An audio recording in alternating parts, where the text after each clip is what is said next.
After finding out that your husband of 20 years has twins with the side chick that he left you for a year for, after you had found out the first time that he was seeing her, fired her, and went back to be with her, and now he has twins, this is your reaction.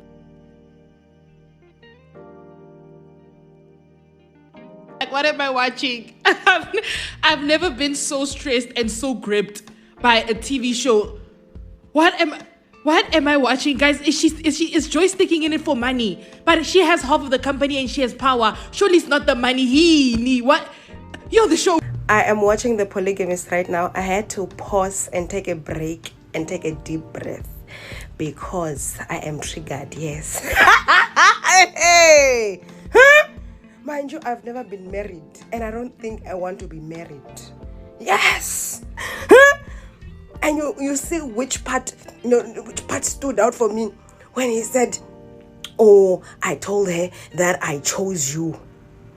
That time he's like, you see, man, you are all going to hell. And when you go to hell, you will go to the last, hottest section. Yes!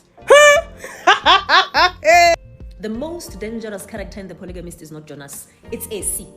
Because Jonasi could never have become Jonas without someone helping him. The conversation is uncomfortable, but let's have it. Long before AC became a wife, she became a protector. She protected Jonas from consequences. She covered for him that time when she was almost caught with those schoolgirls. She funded him with savings that she could have used to expand her salon. She sacrificed her own dreams and delayed her own growth. Every time she chose Jonasi over herself, she was teaching him something. She was teaching him, Ogusi, my needs can wait, my dreams can wait, my standards can wait. And Jonasi learned the lesson very well. When he married Joyce and their wedding was published in a newspaper, then he returned to AC years later, just to prove a point. Lumufa, that whole traditional wedding, after one out white wedding, he was not introducing a new pattern. He was continuing an old one. One he knew Ugutu AC will tolerate. She will always wait for me. That's one thing that Jonasi knew. That is a pattern that AC was already rewarding. For example, he said that he was going to come visit her at the end of the semester, only for him to come back 8 years later. Something that they both discussed. Then came the most important moment. Jonasi introduced AC as his brother's wife when Joyce caught them at that baby store doing shopping for their first child together. Imagine being pregnant, you just got married, and you are still hidden to the wife that the man claimed to have had a conversation with. But AC participated in that lie in that moment. That is what many women don't want to hear. You participated. You can be mistreated and still be participating in your own mistreatment. Not because you deserve it, no, but because you keep tolerating it. The lesson here isn't blame, I'm just talking about responsibility. We teach people what treatment we will accept over and over again. When you choose to stay with him long after the betrayal and deception, what's left for him to do is disrespect you and embarrass you. That's exactly what Jonas did. Jonas kept AC around because she was his biggest cheerleader. AC watched Jonas become powerful while giving her and their daughter breadcrumbs. That's what you get for being an enabler. As a mistress, where do you get the nerve to actually call your man's wife and tell her how ridiculous she is for taking him back? Because he left you and went back to her, and you want him back, but you have the nerve to call his wife and tell her how ridiculous she is? Everybody is talking about Jonas's wives, Jonas's this, Jonas's that, Jonas's choices, and nobody is talking about Magesh's sacrifice in The Polygamist.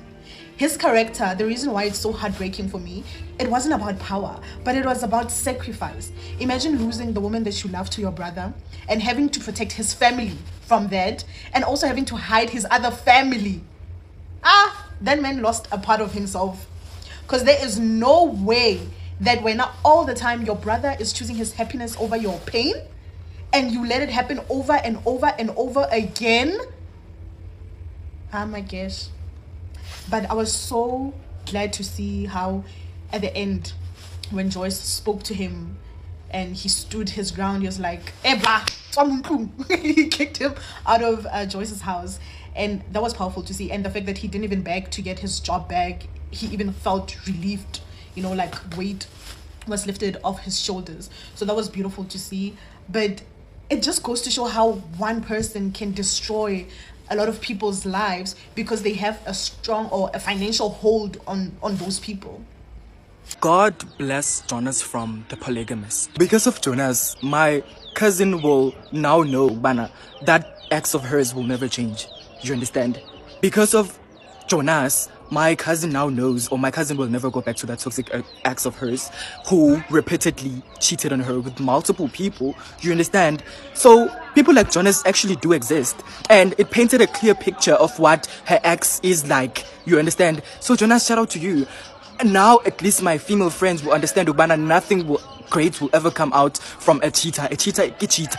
Hello everyone, and welcome to my channel. So a South African super novella finally premiered on Netflix this past Friday after a lot of teasing and a premiere date 2 weeks prior. The Polygamist has 22 episodes. Each episode is approximately 26 minutes, yet some people were able to binge watch it within 14 hours.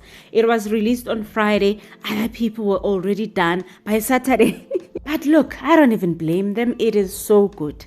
The cast, the acting, the plots and twists. S'dumo Mtshali has been my favorite actor since the class act competition many months ago, so I know he has range for days. But I didn't expect him to pull off what he pulled off on The Polygamist. The way S'dumo Mtshali played that Jonas character, it is now in the contest of hated characters like Charles from Diary of a Mad Black Woman, or Mike from Why Did I Get Married, who bullied and body shamed Sheila to a point of giving up her plane ticket and ended up traveling by car during a horrible weather. So yeah, Jonas' character is up there in the hateration. I'm still on episode 10, but what made me abhor Jonas was how he treated his son after he hosted a house party thinking Jonas and the wife are on holiday.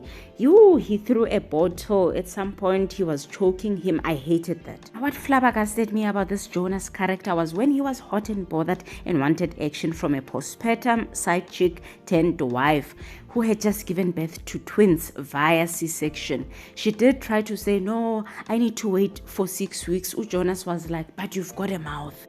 Girl ended up having to perform the action with the mouth whilst her mother was napping on the couch in the same room, just facing a different direction. Like, what level of sex addiction do you need to have for that to happen? Now, I don't feel sorry for the side chick per se because she seduced him and got into a relationship with him knowing that his wife had just given birth. Anyway, do let me know what you think in the comments. Thank you so much for watching. Jonas.